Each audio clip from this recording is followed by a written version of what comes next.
من علم فيه وتعلم من أكرمه فهو مكرم وجزاء الحسنى إحسان. طبتم يا أهل القرآن. الحمد للہ رب العالمین والصلاة والسلام علی اشرف الانبیاء والمرسلین نبینا محمد وعلی آلہ وصحبہ اجمعین.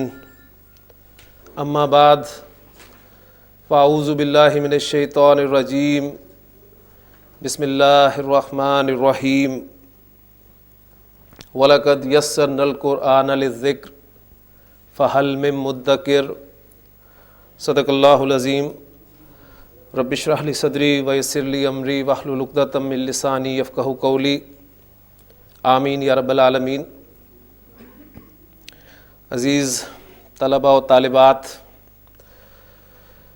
لسان القرآن یعنی قرآن کی زبان، اس پیریڈ میں آپ کو خوش آمدید کہتا ہوں.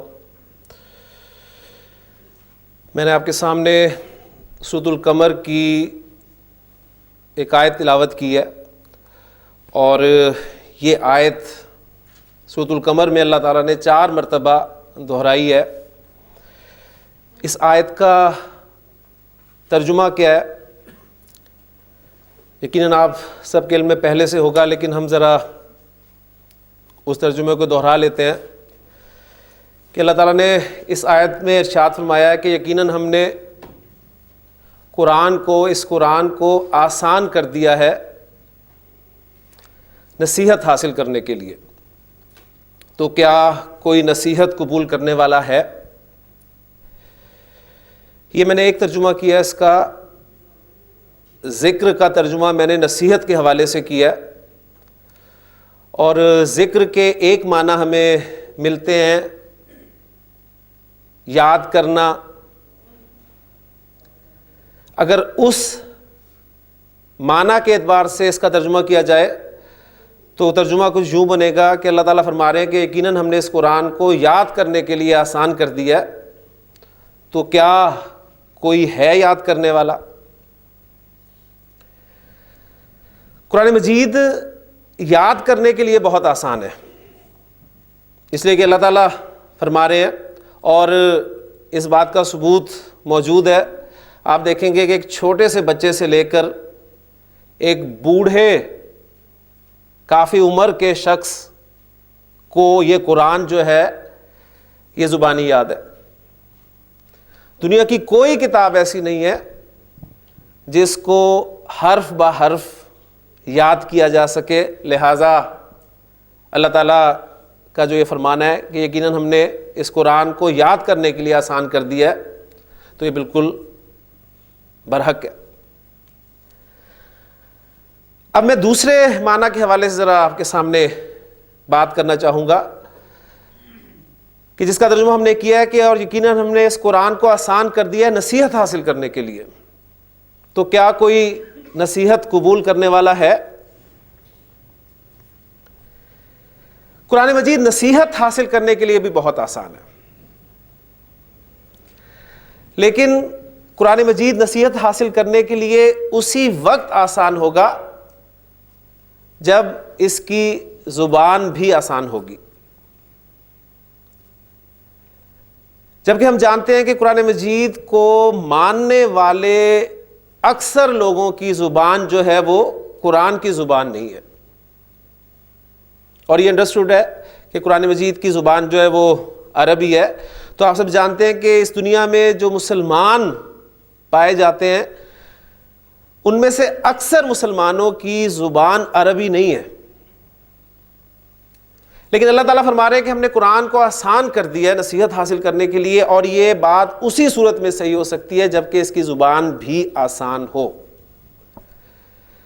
لیکن جب ہم اپنا جائزہ لیتے ہیں یا اس طریقہ کار کا جائزہ لیتے ہیں یا اس زبان کو سیکھنے کے حوالے سے ہم گفتگو کرتے ہیں تو ہم میں سے اکثر یہی کہتے ہوئے پائے جاتے ہیں کہ عربی بہت مشکل زبان ہے،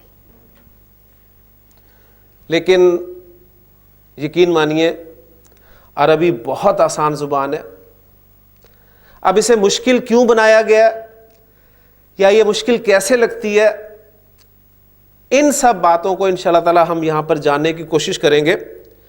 خاص طور پہ ہم اردو بولنے والوں کے لیے تو عربی سیکھنا انتہائی آسان ہے، اس لیے کہ کل محترم ڈاکٹر عبدالسمیع صاحب بھی فرما رہے تھے کہ ہماری اس بولی جانے والی زبان اردو میں تقریباً 70 سے 80% الفاظ عربی کے ہیں، اس لیے ہمارے لیے یعنی اردو بولنے والوں کے لیے عربی سیکھنا انتہائی آسان ہے۔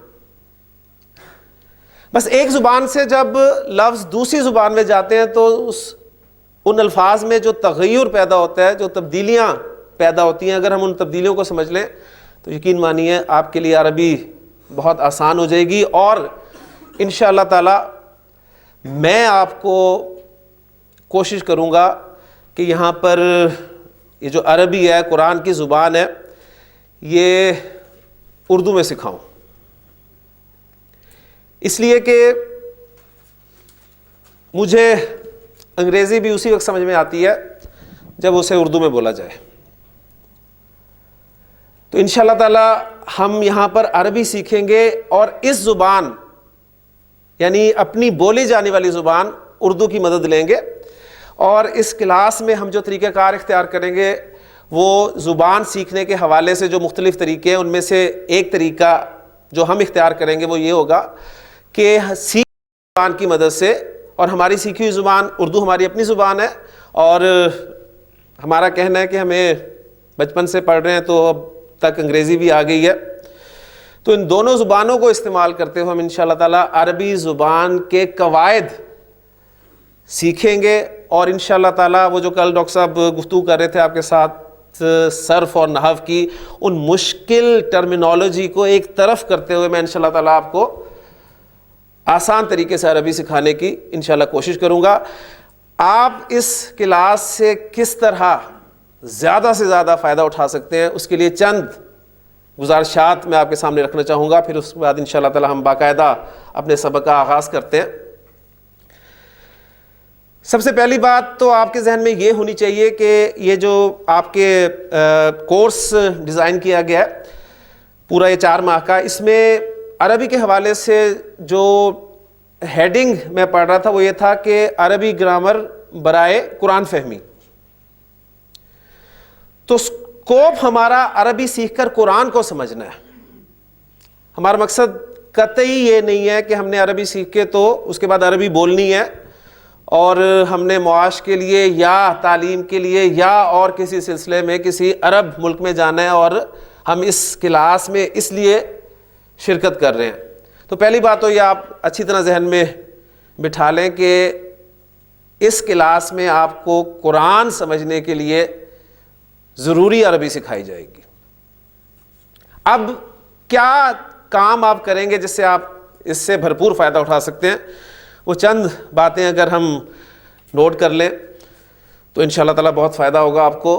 پہلی بات یہ کہ اس کلاس میں، ویسے تو ہر کلاس کے لیے رولز لاگو ہیں لیکن خاص طور پہ اس کلاس کے لیے چھٹی ناممکن۔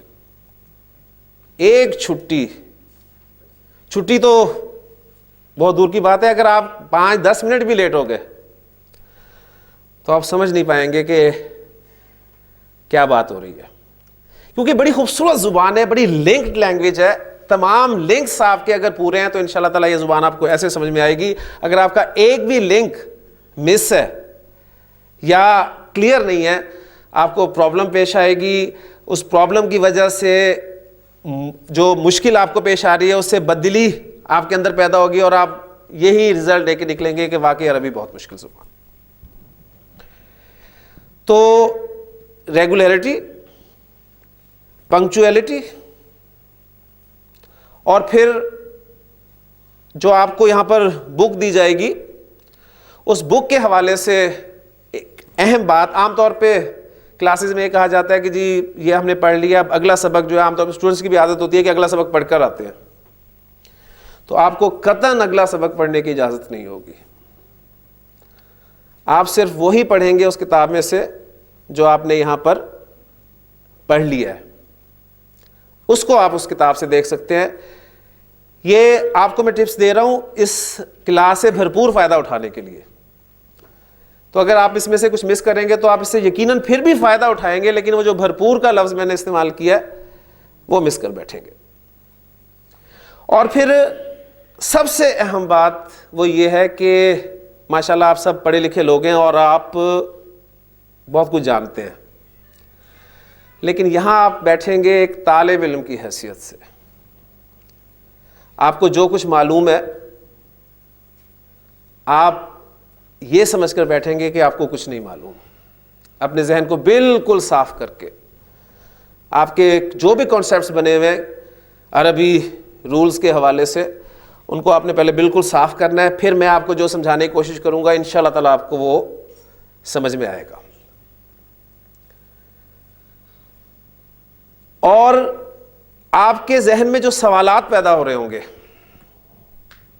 ان کے لیے آپ انتظار کریں گے. انشاءاللہ تعالیٰ آپ کو آپ کے ذہن میں پیدا ہونے والے ہر سوال کا جواب آپ کو ملے گا. بس تھوڑا سا آپ کو صبر کرنا پڑے گا, آپ کو جلدی نہیں کرنی پڑے گی, جلدی نہیں کرنی ہوگی, اس لیے کہ یہاں پر کھڑے ہو کے مجھے معلوم ہے کہ کس سوال کا جواب جو ہے وہ کس وقت دینا ہے. ہاں, جو آگے کے سوالات آپ کے ذہن میں پیدا ہو رہے ہیں ان کے حوالے سے یہ میں بات کر رہا ہوں. جو ٹاپک کے حوالے سے سوالات چل رہے ہیں, جو آپ کے ذہن میں کوئی بات سمجھ میں نہیں آ رہی, وہ آپ ضرور کر سکتے ہیں. تو یہ چند گزارشات تھیں. انشاءاللہ تعالیٰ جب ہم ان پر عمل کریں گے تو یقین مانیے آپ اس کورس کو انتہائی مفید پائیں گے.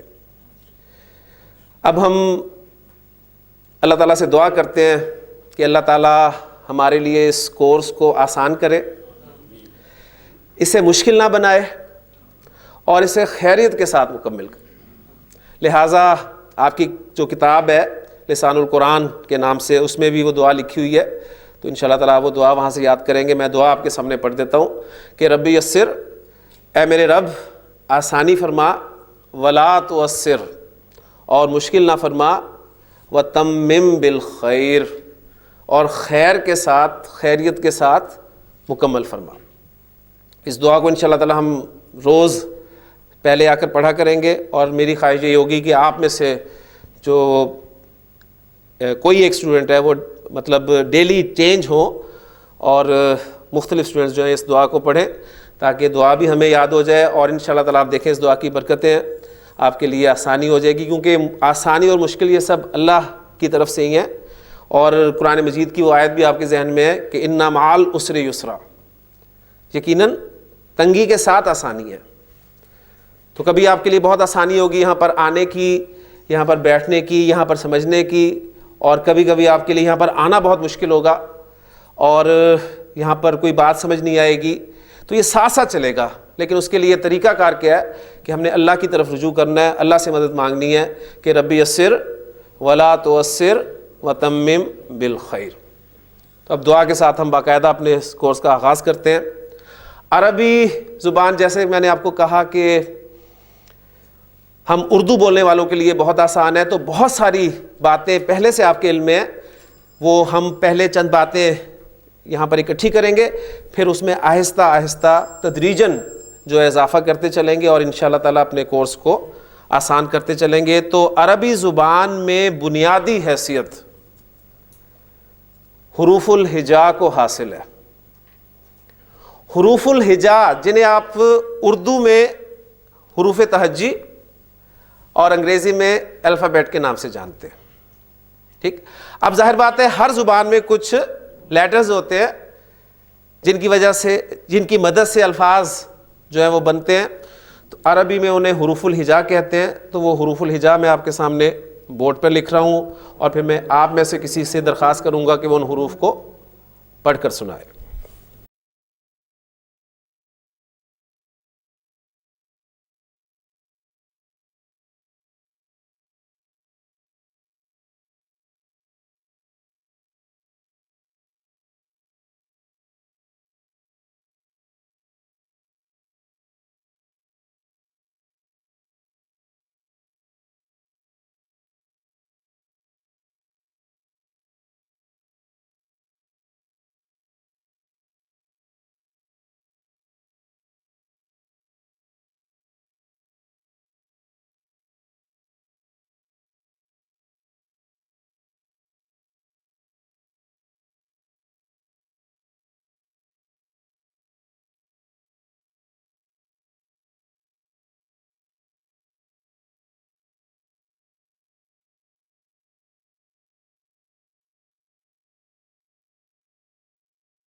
حروف الہجا میں نے آپ کے سامنے بورڈ پہ لکھے ہیں اور ہم سب الحمدللہ ان تمام حروف سے پوری طرح واقف ہیں، کیونکہ یہ تمام حروف ہماری بولی جانے والی زبان اردو جو ہے اس میں استعمال ہوتے ہیں اور ہم انہیں پڑھتے آئے ہیں۔ اچھا، اب پہلی بات یہ کہ یہ جو حروف میں نے لکھے ہیں آپ کو ایک خاص ترتیب میں نظر آ رہے ہیں، اور وہ خاص ترتیب یہ ہے کہ کل کتنی لائنز میں نے روز میں نے انہیں لکھا ہے 4، اور ہر لائن میں یا رو میں کتنے حروف ہیں 7۔ لہٰذا اس کا ہمیں فائدہ یہ ہوا کہ ہمیں ان حروف کی تعداد جو ہے وہ پتہ چل گئی۔ تو حروف الہجا کی تعداد عربی زبان میں کتنی ہے 28۔ تو یہاں جو آپ کے سامنے حروف لکھے ہوئے ہیں ان کی تعداد جو ہے وہ 28 ہے۔ اب ظاہر بات ہے، دیکھیں الفابیٹ انگریزی میں کتنے ہیں 26، اردو میں حروف تہجی کتنے ہیں؟ ہاں دیکھیں انگریزی میں کوئی اختلاف نہیں، اردو میں جو ہماری اپنی زبان ہے ہمیں تھوڑی پریشانی ہوتی ہے، ہمیں سوچنا پڑتا ہے کہ کتنے 31 کے 37 یا 38 یا 52 یہ آپ پہ میں چھوڑتا ہوں، آپ چیک کر کے بتائیے گا۔ بہرحال عربی زبان میں استعمال ہونے والے حروف الہجا جو ہیں وہ کتنے ہیں 28۔ اچھا، اب ان حروف کی عربی میں اپنی پروننسیشن ہے۔ اردو میں ہم انہیں کیسے پڑھتے ہیں؟ الف بے تے سے جیم ہے خے، ایسے ہی ہے نا، لیکن عربی میں آپ انہیں ایسے نہیں پڑھتے۔ عربی میں آپ کیسے پڑھتے ہیں؟ آپ میں سے میں درخواست کروں گا کہ آپ ذرا ان حروف کو پڑھ دیں۔ جی آپ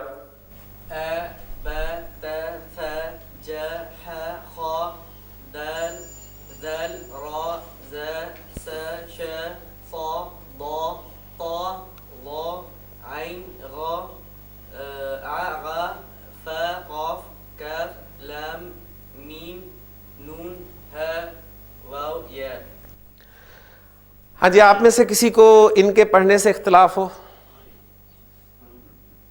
جی جی ندیم صاحب، صرف 2 حروف میں اختلاف ہے، باقی ٹھیک ہے پڑھے انہوں نے۔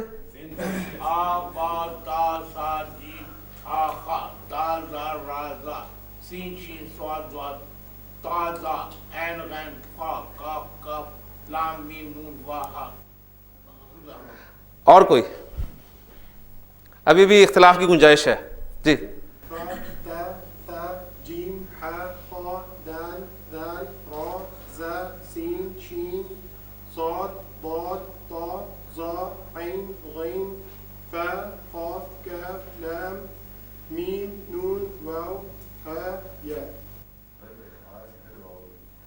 ٹھیک ہے، میں نے لکھے وہ اسی طرح ہا کو پہلے لکھا ہے۔ تو پہلی بات یہ اس لیے خاص طور پہ اس لیے لکھا ہے کہ ہم نے ڈکشنری کنسلٹ کرنی ہے انشاءاللہ عربی زبان کی، تو عربی زبان میں جو آپ کو الفابیٹیکلی ورڈز ملیں گے اس میں ہا پہلے ہوگا اور واؤ کے بعد یا ہوگا، اس لیے میں نے وہی ترتیب سامنے رکھی ہے تاکہ آپ کے لیے جو ہے پریشانی نہ ہو، ورنہ واؤ پہلے آتا ہے ہمارے اور ہا اس کے بعد آتا ہے، پھر یا آتا ہے۔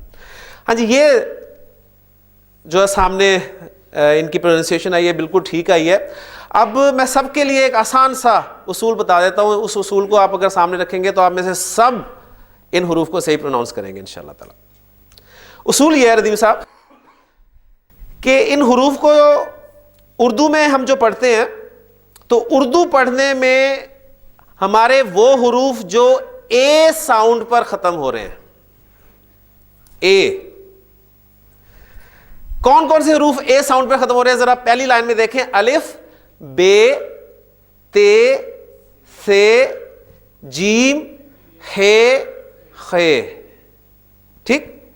ان پہلی لائن میں کتنے حروف جو ہیں وہ اے ساؤنڈ پہ ختم ہو رہے ہیں؟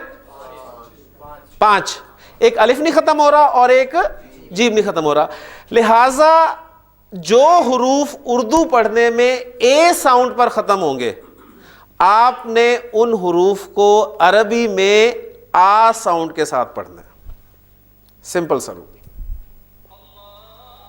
ٹھیک ہو گیا؟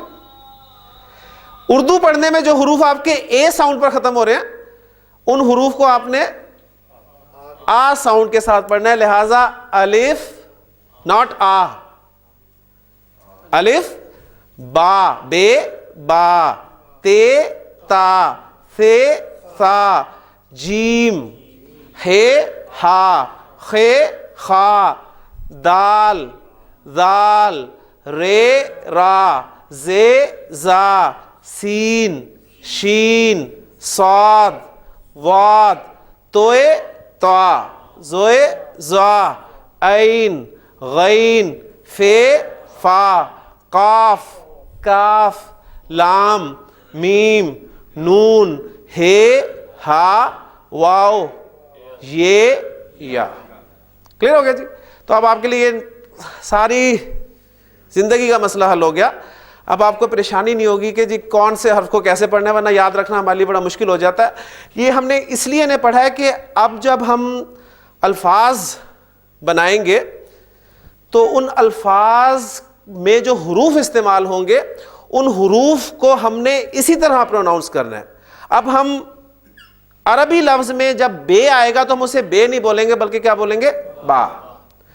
فے آئے گا تو ہم اس کو فا بولیں گے. یہ اس لیے ضروری ہے. کلیئر ہوگی؟ تو عربی زبان میں استعمال ہونے والے حروف جو ہیں حروف الہجا، ان کی تعداد آپ کے سامنے آ گئی ہے 28. ان حروف کی تعداد میں ایک اختلاف ہے. وہ اختلاف ایک حرف کی وجہ سے ہے اور وہ ایک بڑا اہم حرف ہے جو آپ کو ان حروف میں نظر نہیں آ رہا، لیکن آپ کو قرآن مجید میں وہ لکھا ہوا نظر آتا ہے، اور وہ حمزہ ہے. یعنی حمزہ میں نے اس لسٹ میں شامل نہیں کیا. اس کی وجہ کیا ہے وہ ابھی آپ کے سامنے آتی ہے، لیکن اس کے لیے ہمیں ایک بات اور سمجھنی پڑے گی، اور وہ بات ہے حرکات کی. عربی زبان میں جو دوسری اہم چیز ہے وہ ہیں حرکات، اور بنیادی حرکات 3 ہیں. ان سے آپ واقف ہیں: زبر، زیر، پیش. یہ 3 بنیادی حرکات ہیں. ایک اور علامت آپ کو عام ملے گی، ویسے تو اور بھی علامات ہیں لیکن ایک علامت اور ملے گی آپ کو، وہ ہے یہ والی علامت. کیا کہتے ہیں اس کو؟ جزم. ٹھیک ہے، سکون کی علامت، جزم کی علامت. اچھا، اب یہ علامت بورڈ پر لکھتے ہوئے یا آپ اپنی جب کاپیز پہ لکھیں گے تو جلدی میں لکھنے کی وجہ سے اس پیش کے ساتھ جو ہے وہ مکس ہونے کے چانسز ہیں.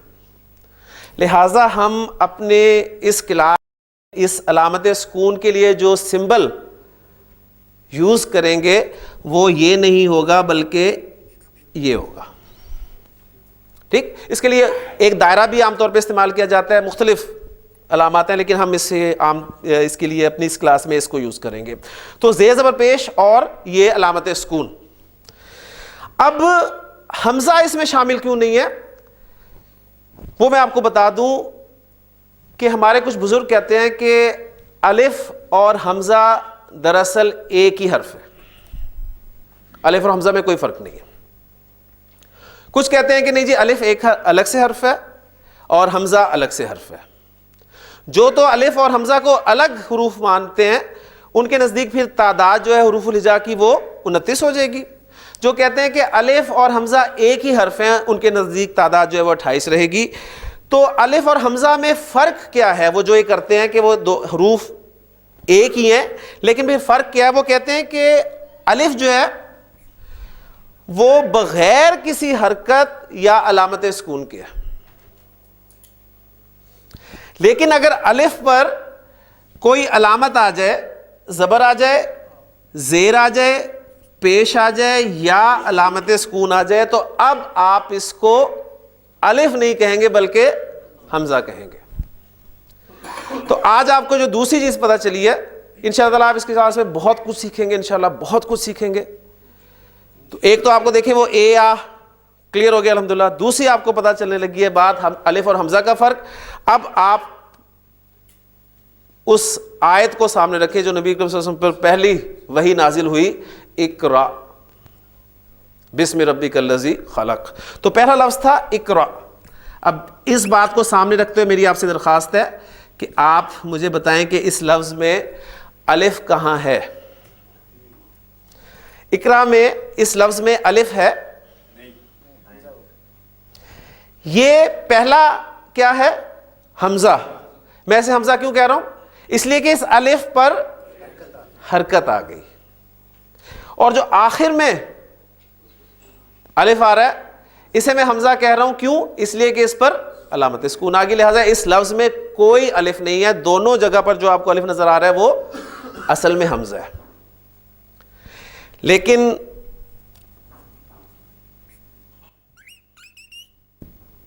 انسان اس لفظ میں آپ مجھے بتا سکتے ہیں کہ الف کون سا ہے اور حمزہ کون سا ہے؟ پہلا والا آپ کا حمزہ ہے اور یہ جو سین کے بعد والا ہے یہ آپ کا الف ہے. کلیئر ہو گیا؟ تو الحمدللہ الف اور حمزہ کا فرق بھی ہمیں پتہ چل گیا.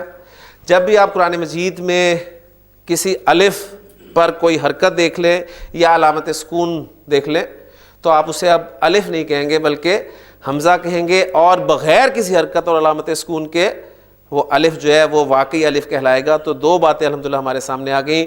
اب ٹائم چونکہ ہمارے پاس کلاس میں بہت تھوڑا ہے تو انشاءاللہ تعالیٰ کل اسی سبق کو آگے لے کے چلیں گے. میں اللہ تعالیٰ سے دعا کرتا ہوں کہ اللہ تعالیٰ ہمارے لیے آسانی فرمائے اور ہمیں اپنے کلام کو سیکھنے کے لیے جو ہے وہ شوق اور جوش عطا فرمائے. دعا پر اختتام کرتے ہیں. سبحانک اللہم و بحمدک اشہد ان لا الہ الا انت استغفرک و اتوب الیک. من علم فيه وتعلم من أكرمه فهو مكرم وجزاء الحسنى إحسان. طبتم يا أهل القرآن.